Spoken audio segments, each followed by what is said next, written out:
వరుణ్ తేజ్ గారి Korean Kanakaraju movie review. ఈ movie గురించి చెప్పుకోవాల్సి వస్తే మెయిన్ గా సత్య గారి గురించే చెప్పుకోవాలన్నమాట.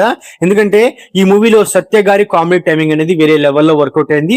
సత్య గారి కామెడీ కోసమైనా సరే ఈ మూవీని వన్ టైం అయినా వాచబుల్ అని నాకైతే అనిపిస్తుంది అనమాట.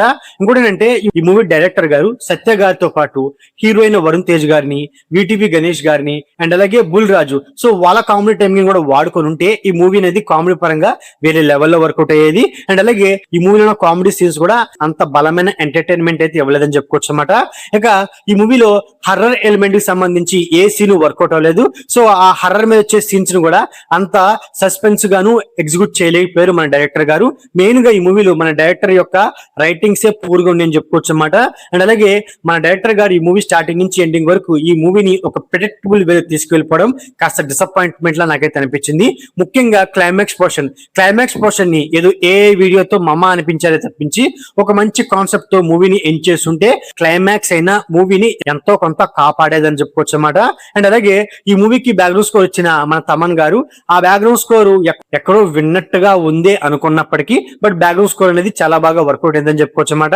మెయిన్ గా మాట్లాడుకోవాల్సి వచ్చేది మన వరుణ్ తేజ్ గారి పర్ఫార్మెన్స్ అనమాట. ఎందుకంటే వరుణ్ తేజ్ గారు ఒక కనకరాజుగా ఉన్నప్పుడు తన పర్ఫార్మెన్స్ అవనండి, తనని దెయ్యం ఆవహించినప్పుడు ఒక గ్యాంగ్స్టర్ గా తన పర్ఫార్మెన్స్ అవనండి, ఆ రెండు షేడ్స్ ని చాలా బాగా చూపించారు.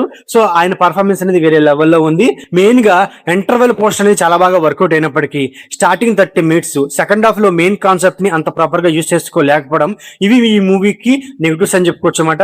లైక్ సినిమాటోగ్రఫీ అలాగే ప్రొడక్షన్ వాల్యూస్ నా పరంగా సోసగొని. అంతేకాకుండా ఈ మూవీలో హీరోయిన్ అయిన రితికా నాయక్ అండ్ అలాగే సునీల్ గారి క్యారెక్టర్ అండ్ అలాగే క్లైమాక్స్ లో వచ్చి అవసర శ్రీనివాసరావు గారి క్యారెక్టర్, సో ఆయా క్యారెక్టర్ ని తీసేసినా సరే మూవీకి పెద్ద ప్రాబ్లం అయితే ఉండదన్నమాట. అసలు ఆ క్యారెక్టర్ ని ఎందుకు క్రియేట్ చేశారనే ఒక డౌట్ అయితే నా మైండ్ లో మెదిలిందని చెప్పుకోవచ్చు అనమాట. సో ఓవరాల్ గా ఇదండి కొరియన్ కనకరాజు మూవీ రివ్యూ. నా రివ్యూ గారికి నచ్చితే వీడియోకి ఒక చిన్న లైక్, అలాగే మన ఛానల్ ని సబ్స్క్రైబ్ చేసుకోండి. Okay, thank you all.